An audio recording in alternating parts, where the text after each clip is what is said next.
Hi, welcome back.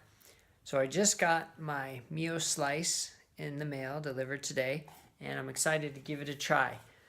So Mio Slice, you can see it looks like any other activity monitor, but it's a little bit different.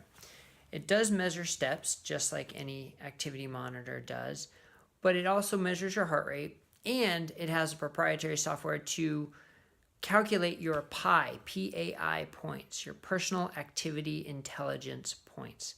And the idea behind that is not all steps are created the same. Walking at a slow pace is not the same as running fast, and step counters won't take into consideration weightlifting or spinning or yoga or those types of exercises that can still get your heart rate up. So what they do is by monitoring your heart rate and your steps, they create this personal activity intelligence score, and they want you to get that to 100 and keep it above 100. So I'm going to give it a try. I'm going to head down to Orange Theory. I'm sure that's going to get me plenty of points, and then we'll see how I do the rest of the week with normal activities and other exercises. I'm excited to play with this. I think it's going to be a great tool to help a lot of people. About to go in and get my great 50-minute high-intensity workout, and I'm trying out my new Mio Slice here, if you can see that. The sort of advanced step monitor that also includes your heart rate. So I've got my Orange Theory heart rate monitor, my Mio Slice heart rate monitor, and we're going to see how they work together and see if I can get those PAI points. I'll explain all this a little bit more after. All right, so that was another great 50-minute workout, and with my Mio Slice here, I got my 45 PAI points today. That went along with about 20 splat points. So it's interesting to see how they correlate. So the Mio not only does the step counter, it does your heart rate, and it tells you when you're in your PAI zone. So you want to get 100 of those per week. So one Orange Theory workout, I'm almost halfway there. We'll see how I do the rest of the week. Thanks for coming along.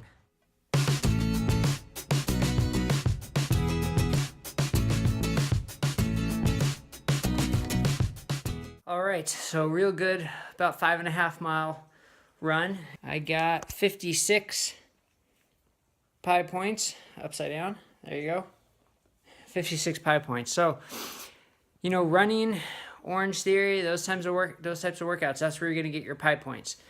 And here's one of the best parts of post-run, the dog who wants to lick up all your sweat. Yum. The Mio Slice really sort of shines above the others, is it helps motivate you to get into the intensity level. So whereas the basic activity monitors help you get off the couch and help you move, they help you get those 10,000 steps, the Mio Slice helps you increase the intensity.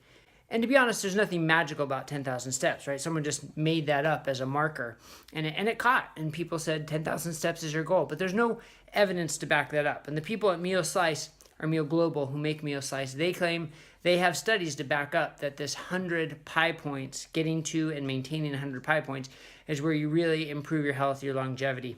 If your goal is to get moving, get off the couch and get moving, any activity tracker is going to help you. And you can shoot for the 10,000 steps, or you can just start to use it and see where you're at, and then just aim to get a little bit better every day, every week, every month, add some more steps to it. Because I find a lot of people, when they do their higher intensity training, they're not really doing it hard enough because there's not a good objective measure. Most people don't use heart rate monitors when they do it, and they just go by how they feel and they try and go hard. But days when they don't feel so good, they don't go quite as hard. So this keeps you honest. It's an easy to wear heart rate monitor that tracks your points. So for that, it's fantastic. Where I think it falls short is part of their advertisement says it does work for things like yoga. I didn't find that to be the case. The other interesting thing, a friend of mine who is also using his went skiing for a week, and it was the kind of skiing where your legs are burning, your muscles are burning at the end of the day, and he got no PAI points. So I don't think it works perfectly for all those activities. It's great for cycling, great for high intensity interval training, not so great for weightlifting where you're not doing circuit training, not so great for yoga and functional movement. In terms of the steps, it's a good step monitor. It's got the sleep function. It's got your distance function. All those things are there. It's got all the bells and whistles. I did find that the steps were less than I was getting with the Garmin and the Fitbit. But overall, I give it a thumbs up for people who really want to objectify their interval training and really get the motivation to get out there and train hard. So for that, it's fantastic. The Mio Slice, check it out. If you have any questions, you can always send us an email, info@drbrettshire.com. Thanks and have a great day.